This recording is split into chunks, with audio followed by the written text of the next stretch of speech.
Message है आप लोग को? हम इस बात की चर्चा हम लोगों ने माननीय मुख्यमंत्री जी को रखने का काम किया है। इसलिए मैं तमाम फरोगी के साथियों को आश्वस्त करना चाहता हूं कि अविलंब जैसे ही चिट्ठी आएगा, जैसे ही अलॉटमेंट लेटर आएगा, वैसे पहला कलम जो है हमारा इस विधानसभा में सारा लिस्ट हम बना के तैयार है। हम सिर्फ इंतजार में है कि अलॉटमेंट लेटर आए और अविलंब जो है चापाकल का निर्माण हम लोग गांव में करें। और एक चीज और मैं बता देना चाहता हूं, अभी जो समस्या उत्पन्न हुई है प्रखंड में, जो समस्या है प्रखंड में, जो भ्रष्टाचार है, ये कोड जो है 10 वर्षों से लगा हुआ है। जंग लग गई है तो जंग छूटे में समय लगा ना, तो जंग छूटी और भ्रष्टाचार ब्लॉक से मिट्टी, इस बात को मैं कहना चाहता हूं। जंग छूटेगा, ये हेमंत सोरेन की सरकार है। और हम लोगों ने कहा है, हम अमरोहा में आए थे, हम लोग गाडवाल का आधारशिला रखने, भूमि पूजन करने।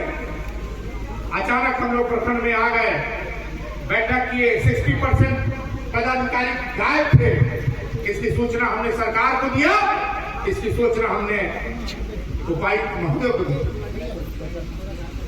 और एक बात जरूर कहना चाहते हैं कि जो पदाधिकारी काम नहीं करता है, जो पदाधिकारी भवन में प्रखंड में नहीं आता है, भ्रष्टाचार से लिप्त है, उस पदाधिकारी के खिलाफ छोटे राजा दिखेगा, उसको हटवाने का काम करेगा। हमारी सरकार गरीबों की सरकार है। 1,47,000 1.5 लाख वोट जब हम लोगों को मिला है तो गरीब वोट दिए हैं। और इस गरीब का आंसू बहेगा तो छोटे राजा किसी भी कीमत पे बर्दाश्त नहीं करेगा। क्योंकि ये गरीब की पार्टी है और गरीब जनता ने भारतीय जनता पार्टी के प्रत्याशी को उखाड़ फेंकने का काम किया है, जो 15 वर्ष से यहाँ पर जमा हुआ था।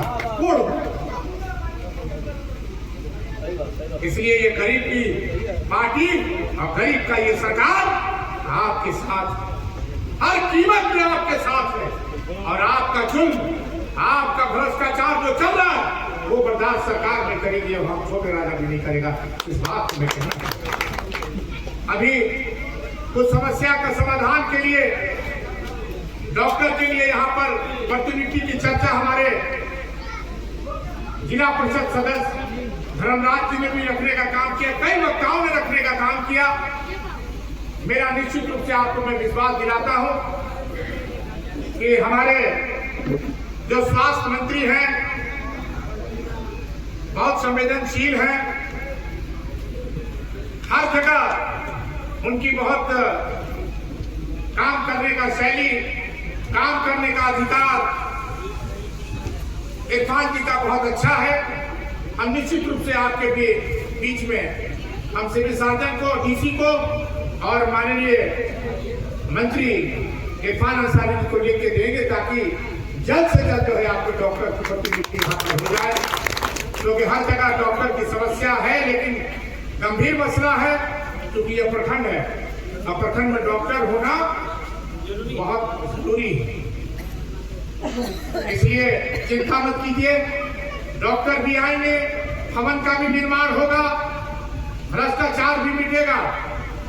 आबू आवास आखिर क्या क्यों देना पड़ा? आबू आवास माननीय मुख्यमंत्री को इसलिए देना पड़ा कि पीएम आवास बंद हो गया था ना। माननीय मुख्यमंत्री जी गए दिल्ली में, कहे कि झारखंड को क्यों छोड़ दिया आपने? कोई जवाब नहीं। मुख्यमंत्री जी आए, 1,30,000 मिलता था पीएम आवास में और 2,30,000 रुपया आबू आवास आपको देने का काम। लेकिन धीरे धीरे सारी समस्या का समाधान, जहां रोड नहीं है, जहां चौमीनार नहीं है, हम संगीता जी से भी कहेंगे, हमारी बहनें बैठी हैं यहाँ पर, रुद्र देवी जो भी है, उनसे भी कहेंगे कि जहां हमारे साथी हैं, कार्यकर्ता है, प्रखंड स्तरीय इन लोगों को जिम्मेवारी भी मिला है, मैं उनसे भी आग्रह करूंगा कि ऐसे तमाम चौमीनारों का लिस्ट बनाया जाए जिस जल मीनार में जल मीनार होने के बावजूद वो जल मीनार काम नहीं कर रहा है। तो कम से कम ये सूची आप बनाइएगा, तो हम उस सूची के आधार पर हम पेयजल विभाग को देने का काम करेंगे। और जहां जहां जल मीनार गढ़ने के बावजूद नहीं चल रहा है उसको अविलंब चालू करवाने का काम करेंगे, ताकि उस जल मीनार के चलते भी पानी की व्यवस्था हो सके। इसलिए मैं तमाम लोगों को हृदय से बहुत बहुत साधुवाद देना चाहता हूं, धन्यवाद करना चाहता हूं और इतना जरूर विश्वास के साथ कहना चाहता हूं कि जो गरीब लोगों के प्रतिनिधित्व जो हमें बनाने का मौका आपने दिया है, उसमें मैं निश्चित रूप से जो है आपके साथ रहूंगा, अन्याय बर्दाश्त नहीं करूंगा। किसी भी कीमत पर आपका जो भी समस्या होगा हम लोग मिलजुल करके उसको समाधान करने का काम करेंगे। इन सब शब्दों के साथ बहुत बहुत